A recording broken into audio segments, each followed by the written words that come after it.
कोई पहला राती सुना न सैया बाती, का कोई पहला राती सुना न सैया बाती। रात में पलंग न हिला सखी रे जो नैहर में मिला, साया हुआ न मोरा गीला सखी रे जो नैहर में मिला।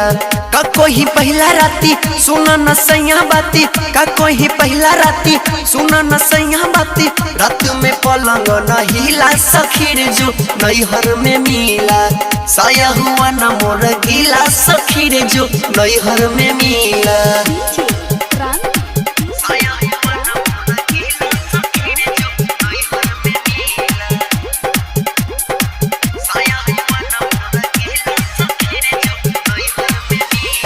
मौगा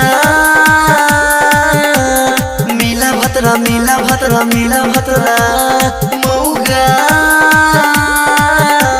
मिला भतरा मिला भतरा मिला भतरा।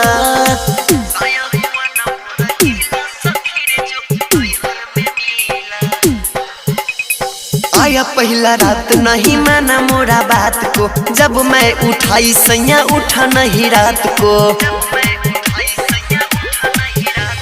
आया पहला रात नहीं माना मोरा बात को, जब मैं उठाई सैया उठा नहीं रात को।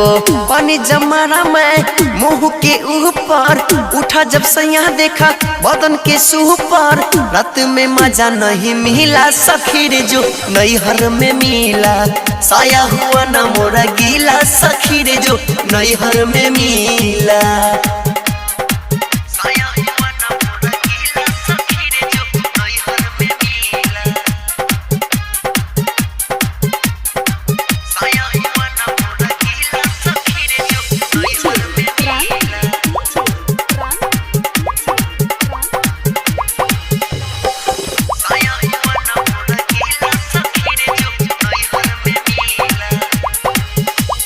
मौगा मिला भतरा सखी रे है अपना, गुजरेगा दिन कैसे देखा है सपना। मौगा मिला भतरा सखी रे है अपना, गुजरेगा दिन कैसे देखा है सपना। छोड़ के इसको मैं यार बुलाऊंगी, आज से नहीं हम उसको सुताऊंगी। पता चलेगा पूरा जिला सखी रे जो नैहर में मिला, साया हुआ न मोरा गीला सखी रे जो नैहर में मिला।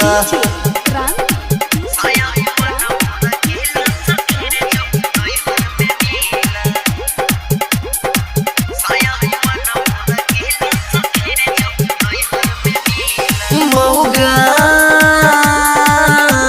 मिला भतरा मिला भतरा मिला भतरा, मौगा मिला भतरा मिला भतरा मिला भतरा।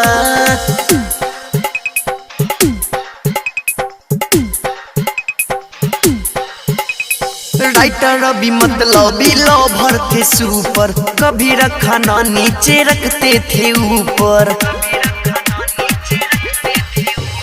राइटर रवि मतलब लो भरते सुपर, कभी रखा ना नीचे रखते थे ऊपर।